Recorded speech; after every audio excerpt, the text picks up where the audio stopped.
almost live. Thinking. Yes, we are live. Hi, everybody. Dan, Adam, welcome. Oh.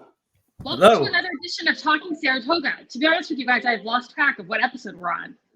16, I believe. Sweet 16. Sweet 16 it is. I'm a little bedraggled over here. I don't know about you guys, but I've been caught in the rain about 16 times today. So excuse the hair, a problem that you two maybe don't suffer from, but I've got over here with the wet hair. No, I suffer from not enough hair, but that is a problem in my age. I'm not blessed like Dan, but this afternoon rain threw off pickup. I had to go get the kids, but here we are. I know. Mine's gray, so I keep it short. I'm in a celebratory mood. You see the balloons? I'm with my friends Robin and Adam and John Kaufman. From my daughter's birthday party 2 days ago, so I thought I'd use them as a prop. I feel that. I've got 3 out of 4 kids have June birthdays. But anyway, let's get going here. Dan, that's a great crotch shot we just got. Wow. Oh, geez, sorry. Yours. I put it down. Not far enough. We're supposed to keep the show PG. All right. That was for all the ladies out there. Just showing Dan, just showing what he's working on. All right. We're starting for real right now. Here we go. Welcome to another edition of Talking Saratoga with the latest news, discussion, and debate from the city of Saratoga Springs, a place that never suffers from a shortage of opinions. We've got lots to talk about this week, including a fairly explosive city council meeting on Tuesday night. We're talking about a homeless forum last night. But before we start, I just want to do a couple quick housekeeping issues. I've gotten a couple questions about when we tape and when we go live every week. And so I just want people to know that usually we try to go live on either Wednesdays or Thursdays. It's not always consistent because sometimes we like to wait for things to happen, like Wednesday night's homeless forum is something to talk about on a Thursday show. But mostly we're just 3 really busy parents and all work and have kind of crazy schedules. This is a passion project for us, so we do it live when we can. We'll try to be as consistent as possible, but just for those who are wondering, when we go live, it is a little bit different, but we try to stick to Wednesdays and Thursdays. Robin, I have to interrupt you. Your audio seems, I don't know if it's my speaker or your audio, just a little fuzzy. Not good? Oh, there we go. Better? Yeah. Yeah. Oh, much. Okay. Well, anyway, let's get to it. We have John Kaufman here, who I want to bring in. John, how are you? I'm good. Can you hear me? Yes, we can hear you great. Good. Am I right? What's that? You're joining us from the Cape. Is that correct? That's correct. Yep, that's correct.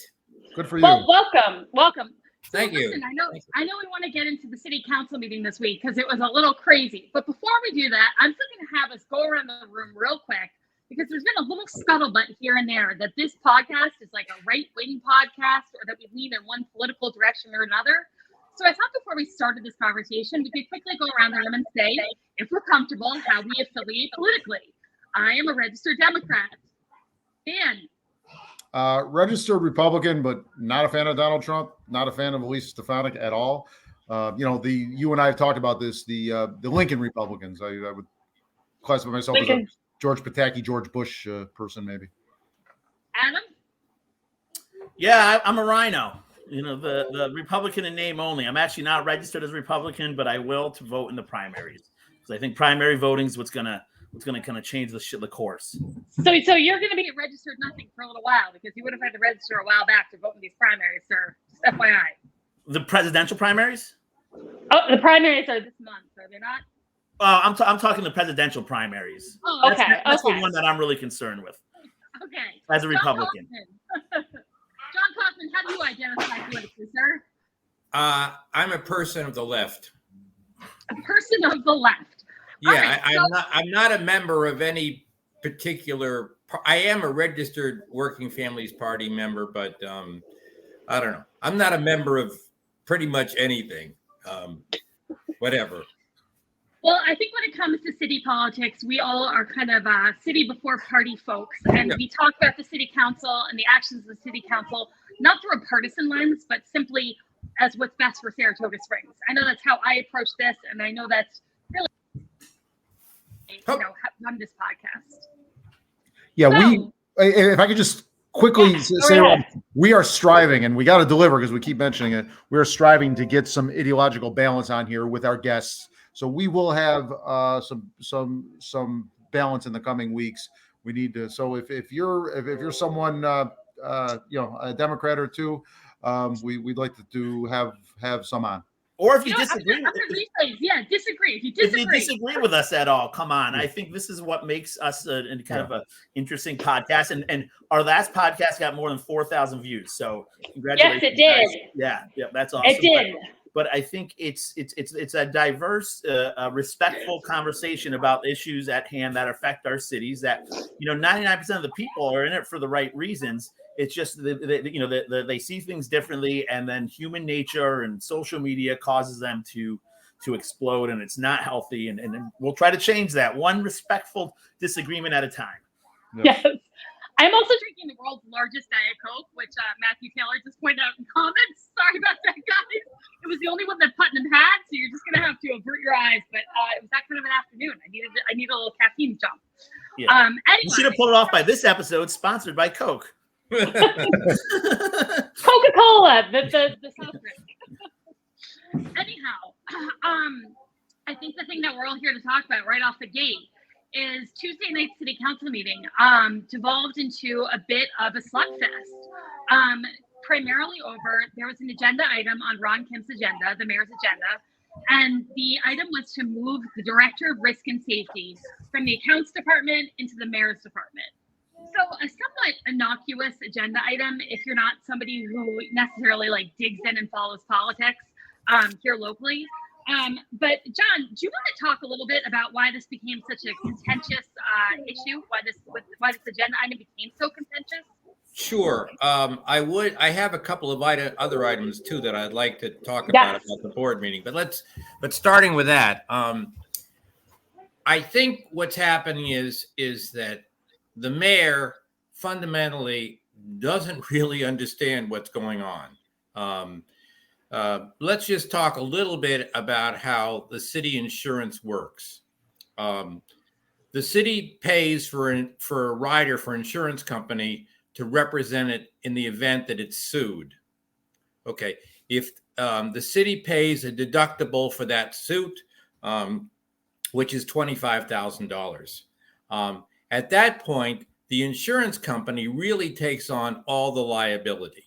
Okay, they pay for the lawyers themselves. Okay, the lawyers represent the insurance company, and really, in many ways, they're kind of like the defendant. Okay, that's to begin with. Secondly, they pay for whatever settlement comes out of it. Whether it's the insurance company pays after that. So right. There's that $25,000 deductible. Then it's insurance company money we're using. Exactly. Okay. And because of that, okay, the agreement with the city as part of the insurance is that the city will cooperate with it. And so the city attorney has pretty much nothing to do with the litigation. Okay.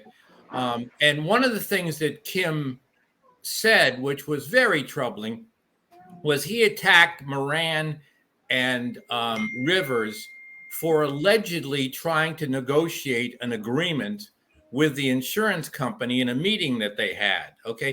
Hey, John, can we give it just a little context? Because sure. Not all of our viewers are up to date of what's happening. Sure. Thank Mayor you. Kim, and if I misrepresent, somebody step in. But Mayor Kim was attempting a line item to move the risk. What was Maryland Rivers' title? Risk. Can you guys hear me better? By the way, is this better? The better. Yeah. Okay, cool. So I missed a quick second there, but Ron Kim, the mayor, was trying to move the director of risk and safety position from the commissioner of accounts department into the mayor's department. Where it's always been. It's always been in accounts. Yeah. It's always been in accounts. He was trying to move it into the mayor's department to be under the supervision of the city attorney. Yeah. So, and he uses this alleged act by Commissioner Moran as the reason why it should be done. Yes. So in the meeting, he justified this by saying that the director of risk and safety wasn't communicating properly with the city attorney. And he cited one specific court case in which a city council person went to participate in a settlement conversation without informing the rest of the city council. and he used that as an example to demonstrate the lack of communication he alleged between the director of risk and safety and the city attorney. But things are not always as they seem in City Hall, and I think that was this is kind of one of those cases. Yeah. So John, take it from here now. So okay, so what happened was that and I don't have I've tried, I don't have the full detail, but as I understand it, Rivers and Moran and so Skip Saratoga were supposed to go to this meeting with the attorney representing the insurance company. Saratoga couldn't go because he was ill at the time, and Moran and Rivers went. But the purpose of their meeting was not to negotiate a decision on it, nor to provide any legal advice to the attorney about it. I believe that the attorney was basically trying to get further information because Moran was indirectly involved with the case that precipitated the litigation. Okay, so the important thing here is, I think, is that, and it's in the Gazette, is that the mayor alleges that they went to this meeting to negotiate it and allegedly did not inform the rest of the council or the city attorney. First of all, they did inform the city attorney about the conference. The mayor is wrong about that. Okay, he wasn't left out of the loop, but he didn't go. I have no idea why he didn't go, except he wasn't particularly asked to go. I don't see why he needed to go. As I say, it is the insurance company that carries the weight on this thing. So this whole attack on and I thought Moran, I was really surprised at how poised and dignified he was under quite a verbal assault by the mayor about allegedly circumventing the council. But the essential thing for people to understand is that the city attorney has almost nothing to do with the settlement of these cases. This is all done by the insurance companies, and so the main. I think one of the ways to think about this is that risk management is in the accounts department, which is where the insurance happens, and she's basically a conduit for that attorney. If that attorney representing the insurance company needs information from the city about something involved with the suit, she's the one he goes to, okay? Because he's not asking for legal advice from the city. He's asking for whatever, a document, so forth. So as far as I'm concerned, it was, I just don't understand the mayor being so poorly informed. Yeah, let's dig a little deeper below the surface here, John. So the two things that happened were first that Mayor Kim was obviously very upset with Dylan, right? Is that the impression you got? Oh yeah. So I wanted to back up a tiny bit too to tell you just like why I think this became such a contentious issue. Before we even got to the city council meeting, there was a whole bunch of noise happening about why this action was being taken. And by the way, Dan keeps dropping in and out. I guess he's having issues with his computer, but he'll be back on with us as soon as he gets his computer issues resolved. But some of the noise that was kind of surrounding this was first that Lieutenant Laura Emanation, who was a longtime member of the Saratoga Springs Police Department, was in effect driven out by Commissioner Montanino recently, wrote an email to the city council that alleged that this action was essentially being taken in retribution for Marilyn Rivers, the director of risk and safety's support of Lieutenant Emanation when she was at odds with Commissioner Montanino. So there was one allegation that this was really being done out of retaliation for that support. They were punishing Marilyn Rivers for her support of Lieutenant, who was being pushed out of the department. Another female, especially because there's also been allegations that this council and the current public safety commissioner specifically mistreat women. And have been very punitive towards female employees in particular. So that was kind of one set of, one issue that was happening at the same time leading up to this meeting. Simultaneously, there was a lot of noise also swirling around the fact that Mayor Kim and Commissioner Moran were at odds with each other under some unknown pretense, but had not been speaking to each other for a couple weeks. and that this was how Mayor Kim was taking out his anger towards Commissioner Moran, again, kind of being retaliatory and taking something from Commissioner Moran's department into his department, just kind of be like, F you, I can do this. And so at the city council meeting, I was shocked when I got there. There were so many people there. It was standing room only. There were a ton of firefighters there. There were a ton of employees there. There were a ton of people from the public safety department there, primarily who had come out to support Marilyn Rivers and protecting her position as the director of risk and safety. So I just think it's important for people to understand that kind of context, because there was a lot of weird pressure cookers leading up to this meeting. That was great. This is a great show. I always love it. Yeah. I didn't know it. I didn't know any of that. So that's great. So I guess the two questions I have to dig deeper is and Robin, it sounds like did this dispute with Commissioner Moran, was there was something that happened behind the scenes, or was it this moving this position, do you think? And John, it seems like something predated this move. The way it was kind of playing out with that, this was something else happened, and maybe this was Mayor Kim, kind of sticking it to Commissioner Moran. Now, again, this was all kind of speculation, but I'm going to say, because I sat in this council meeting, which you guys was like the longest freaking council meeting of all time. There were like 4 public hearings. This was number 19 on the mayor's agenda. So it was like almost 2.5 hours before we even got to it. But I'm going to surmise, based on the exchange between the mayor and Commissioner Moran, that there was some problem outside of this agenda item, and that there have been some kind of falling out between the two of them based on how this kind of argument went, because the accusations between the two of them were nasty. I mean, the mayor was pointing to a sitting, a fellow city council member, calling him a liar. And Commissioner Moran was doing essentially the same thing back to Mayor Kim.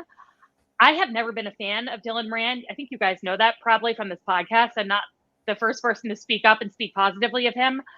At this city council meeting, I have to give him major credit, because not only did he stick to the points that were per our charter and the most valid points that resonated within the framework of our city government, but also he really kept his cool. I mean, he was cool, calm, collected, and steady. Mayor Kim was not. Yeah, Dylan did his homework. Commissioner Moran did his homework. He was ready to Mayor Kim being an attorney, it kind of reminded me of litigation almost in a courtroom. But Commissioner Moran hung in there. What now? The next question is, why did Mayor Kim gave the reason of risk and safety should work with the city attorney? Do we think that's really why this was being done? Was it just to dispute Dylan? Was there other causes why he was moving this position? So, John, I'm not sure if you saw this from the video of the city council recording, but Marilyn Rivers, the director of risk and safety, was at this meeting, right? So she's at the meeting, standing in back. I don't know how she did it also, because I would have been losing my, I'm just going to use a few curses here because they're warranted. I would be losing my shit if I were her, listening to 2 people on the council debate my job and accuse me of wrongdoing the way they accuse Marilyn of wrongdoing. Oh, good. I think Dan's back. Yes. New computer, new location. All right. All right. Hop on in, Dan. Well, what did I miss? I don't know if that's a recap, but catch me to watch the show. Yes. For 3 seconds. So, well, we were just kind of going over what happened with the director of risk and safety position. And I know we've kind of talked about it for a while now. And so I want to kind of get to where we're going. But essentially, Marilyn Rivers said that less than 5% of her time, less than 5% of what she does in her job pertains to this issue of communication back and forth between lawyers as it pertains to settlements. So this is not an issue in terms of her responsibilities. She's been in this position for 20 years. There's nothing that could be pointed to outside of this one weird example that was disputed by Mayor Kim on Tuesday night of this problem bubbling up prior to this instance, this alleged instance. Also, Commissioner Moran rightly pointed out that Mayor Kim fired both city attorneys and then only hired one person back. And so if there's issues of communication with the city attorney's office, perhaps it's because we don't have enough city attorneys. And so there's just kind of all these logical reasons that Commissioner Moran was pointing out that was supplemented by Marilyn Rivers, who actually also came to the podium and spoke. But really what I found so egregious about this whole debate was, once again, this was a self-created problem by the city council, right? So like all this drama, all this nonsense over a problem that really did not exist. they created this, and we have about a million other things we could be focusing on, and they created this kind of, Mayor Kim created this kind of like nonsense issue. Secondly, Commissioner Golub pointed out the issue they were having was not something that should have been discussed at the city council meeting. It was an issue of procedure and how this was handled. And the way it came out at the city council meeting, the way they talked about the employees, the way they were talking about these kind of management issues, just felt to me like it had nothing to do with legislation or policy, and it only had to do with HR and management, and it never should have been brought to the table the way it was brought to the table. So it did a lot of damage in terms of like the employees watching it, the staff watching it, and how their responsibilities and job performance is discussed. Can I clarify about Commissioner Golub? Because it got a second to be brought to the table, and then Mayor Kim couldn't get the 3 votes. I think a big part was that they didn't vote. They didn't vote, but I don't think he would have gotten the 3 votes. But anyway, going back to what Commissioner Golub said, he objected this on the point of if you moving positions and jobs like this at in a city hall is a big deal. And if you have, let's say you have 1 Republican on the city council and 4 Democrats, and they want to strip this his department, they could just start moving line items, moving jobs out of their department, and it just sets a very bad precedent that just willy-nilly have the bad cuff, just move a well-established working position that nobody's really had an issue with until Mayor Kim brought up the issue, and just to pull that from another department in City Hall, to me it just sets a bad precedent. And I agree with Commissioner Golub when he pointed that out, because it's just kind of dirty politics, which we need to be above as a city. Can I clarify something here? Yes, go ahead, Dan. John, just before my computer froze up and I disappeared, did I hear you say something nice about Dylan Moran? Did I catch that? I did. And Robin, you get Robin doing it too. Yeah, I did. Oh. The thing about it is I think a lot of people, think everything is a personal vendetta, Yeah. And the tendency is when you make a criticism about people, it's because you have some sort of axe to grind. To me, when you do the right thing, I'm 100% with you, and I also, I want them all. It's hard to believe. I want them all to succeed, but my problem with this thing is the mayor sometimes just doesn't seem attached to reality. I mean, he just doesn't do his due diligence. He doesn't understand the insurance policies in the city. It appears, based on what he said, I don't have any of the background thing Robin has, but it appears that he learned that there was this meeting between the insurance lawyer, Rivers, and Moran, and immediately jumped to the conclusion that they were there negotiating the agreement. There's nothing that's they're in no position to negotiate. And I think also people should understand something else. What happens is,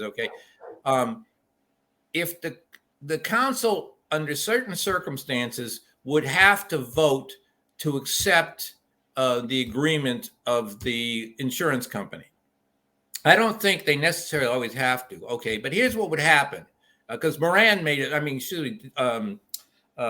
the mayor made a big deal about the idea that this was the council and that you were circumventing them. The fact is that once the insurance company makes a deal, it then tells the council, this is the deal. If the council were to vote and say, no, we don't accept that deal, the insurance company, according to its agreement, could then just say to them, well, sayonara,